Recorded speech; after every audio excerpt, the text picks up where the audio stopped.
اور آہستہ آہستہ اللہ تبارک و تعالیٰ یہ پردے ہٹا رہا ہے۔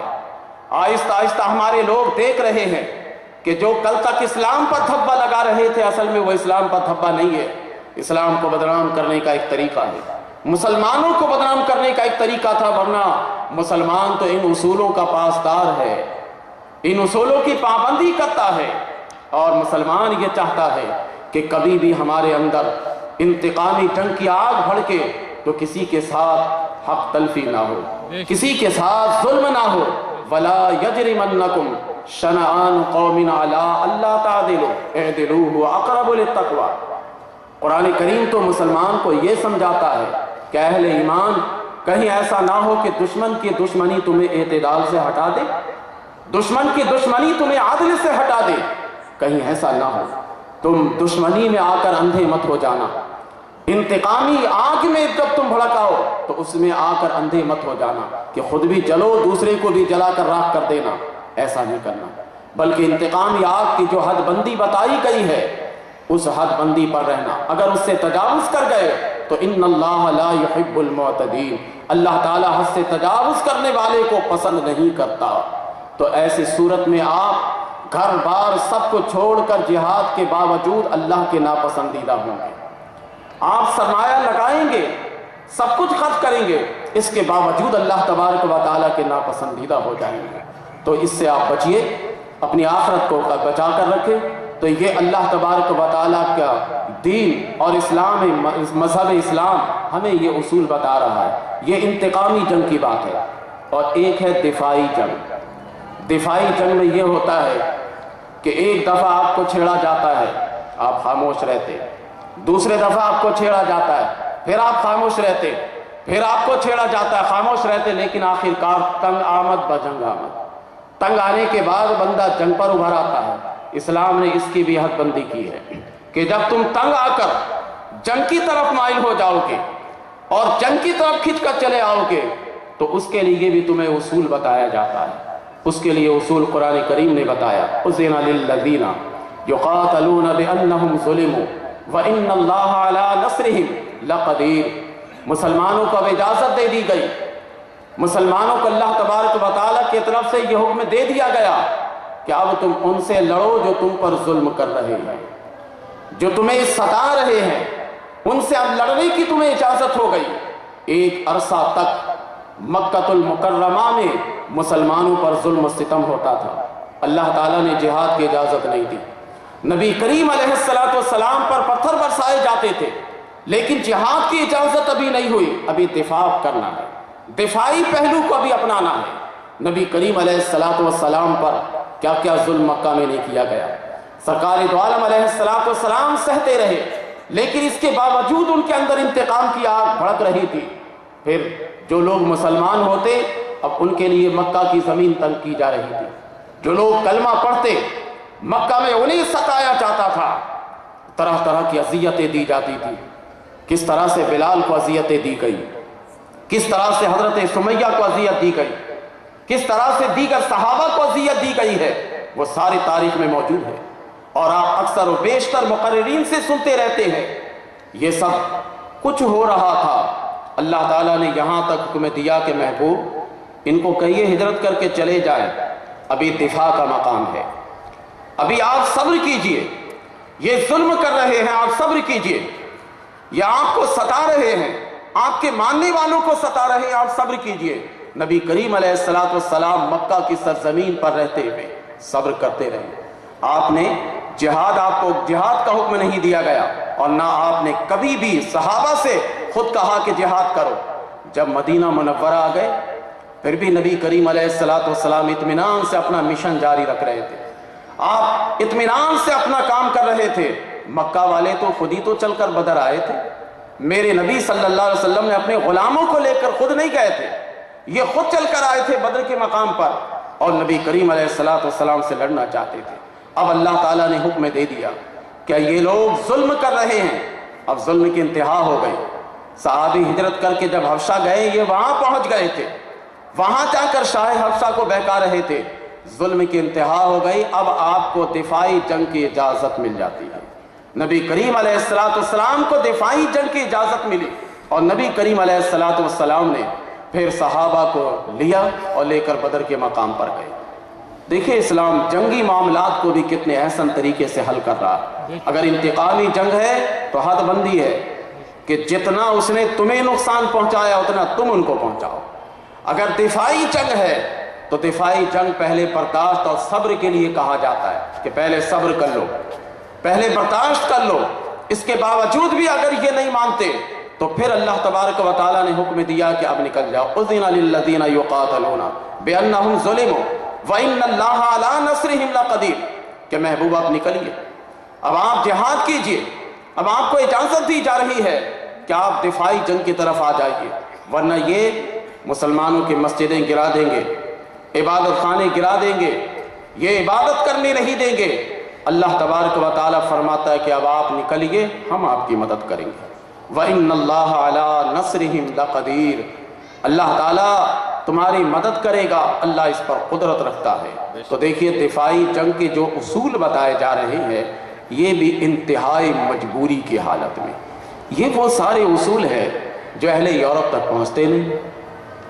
کیا وہ جانتے نہیں ہیں جب وہ مسلمانوں کو دہشت گرد کہتے ہیں، اسلام کے خلاف ایک رائے قائم کرتے ہیں اور کہتے ہیں کہ یہ مسلمان ایسا ہے اور ایسا ہے، تو ان کو تو چاہیے کہ پہلے تحقیق کریں، وہ تحقیق کر کے ثابت کرے پہلے کہ یہ مسلمان کا مذہب کیا ہے۔ دیکھیے ہمیشہ یاد رکھیے گا، کسی دین کو، کسی فرقے کو، کسی مذہب کو بھی اگر سمجھنا ہوگا تو آپ اس کے کردار سے نہیں سمجھیں گے، آپ ان کے نظریات جو کتابوں میں ہوتے ہیں ان سے سمجھیں گے۔ آپ نے دیکھا ہوگا کہ بہت سارے بے دینوں کے اسٹیج ایسے ہوتے ہیں کہ وہ اسٹیج پر جب آتے ہیں تو بڑے سنبھل کر نبی کی تعریف کرتے ہیں، اب دوسرا جب سنتا ہے تو وہ کہتا ہے کہ یار یہ بات تو بڑی اچھی اچھی کر کے جا رہا ہے، نبی کریم علیہ السلام کی تعریف و توصیف کر کے جا رہا ہے، سرکار کی تعریف جس طرح سے ہم کرتے ہیں یہ کر کے جا رہا ہے۔ اس طرح سے کسی مذہب کی شناخت نہیں ہو سکے گی۔ کتاب پڑھیے، اس کی کتاب میں کیا لکھا ہے یہ دیکھنا ہوگا۔ اسی طرح اس اہل یورپ سے کہیے کہ آپ چند مٹھی بھر مسلمان، مٹھی بھر عناصر اگر دہشت گردی کرتے ہیں، بے گناہ انسانوں کو خون بہاتے ہیں اور اسے مارتے ہیں، تو اس کو مت دیکھیے، ان کو دیکھیے کہ حضرت عمر فاروق رضی اللہ تعالیٰ عنہ جن پر ان کا بھی الزام ہے کہ یہ بڑے متشدد تھے اسلام میں، بڑے سخت تھے اسلام میں، یہ ان کے کردار کو دیکھیے، ان کے گفتار کو دیکھیے کہ جب لوگوں نے ان سے آ کر کہا کہ اے عمر آپ کے سپاہیوں نے ہمارے گھر کو توڑ دیا اور وہاں پر مسجد بنا دی ہے، تو حضرت عمر نے اعلان کیا کہ بیت المال کے خرچے سے اس مقام پر اس یہودی کا گھر دوبارہ بنایا جائے اور آباد کیا جائے۔ یہ وہ ان کے نظریات دیکھے جائیں، کردار ہی اگر دیکھنا ہے اور کردار ہی پر اگر فیصلہ کرنا ہے تو فیصلہ کرے نا حضرت عمر فاروق رضی اللہ تعالیٰ عنہ کی کردار پر، حضرت عثمان غنی ذو النورین کی کردار پر فیصلہ کریں، حضرات صحابہ کی کردار پر فیصلہ کریں۔ فیصلہ کردار ہی پر اگر کرنا ہے تو اس پر کرے، اور اگر فیصلہ تحریر اور کتاب پر کرنا ہے تو قرآن پر کیجیے۔ قرآن میں اسلام کیا ہے وہ دیکھنا ہے آپ نے، ہمارے گھر میں کیا اسلام ہے وہ نہیں دیکھنا ہے، آپ کے پاس کیا اسلام ہے وہ نہیں دیکھنا آپ نے، قرآن میں کیا اسلام بیان کیا گیا یہ اسلام آپ نے دیکھنا ہے۔ گھروں کا اسلام تو بڑا ابتر ہے، اب تو گھر کا اسلام تو چھوڑ دیجئے، ہمارے مسجدوں کے اندر کیا اسلام رہ گیا ہے وہ بڑا ابتر ہے۔ نماز ہو رہی ہے باجماعت، میوزک شروع، موبائل فون لے کر جاتے ہیں، کسی کی کال آ جاتی ہے، میوزک شروع۔ سرکار دو عالم علیہ السلام نے واقع فرمایا تھا کہ ایک دور آئے گا گھر گھر میں میوزک شروع ہو جائیں گے۔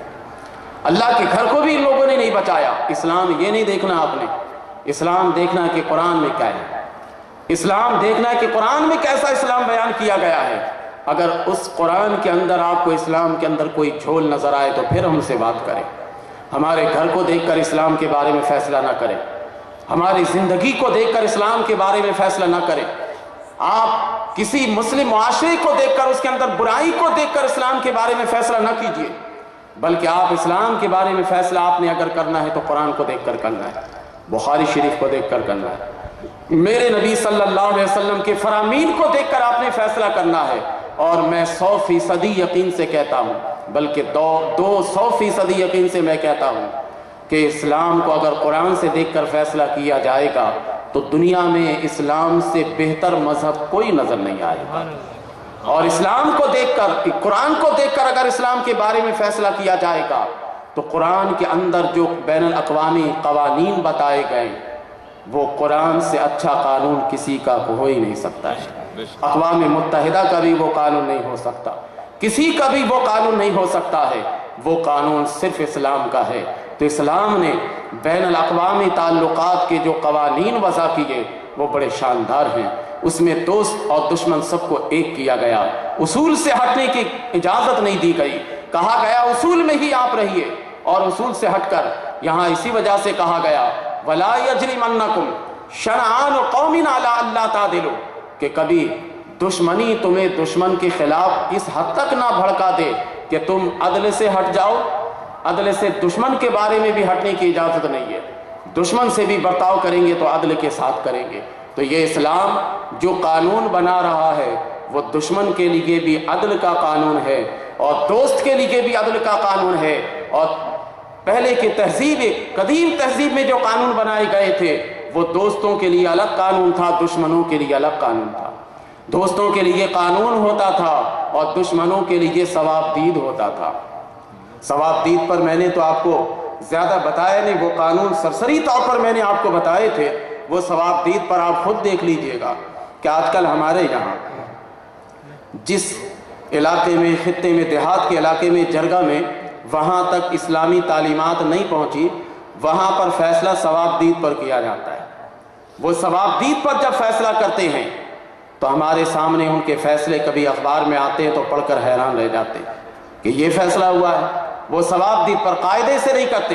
ہاں بھائی، ایک کو پکڑ کر لے کر آ گئے اس کے جرگہ والے کے سامنے، جرگہ والے کے سامنے لا کر بٹھا دیا گیا.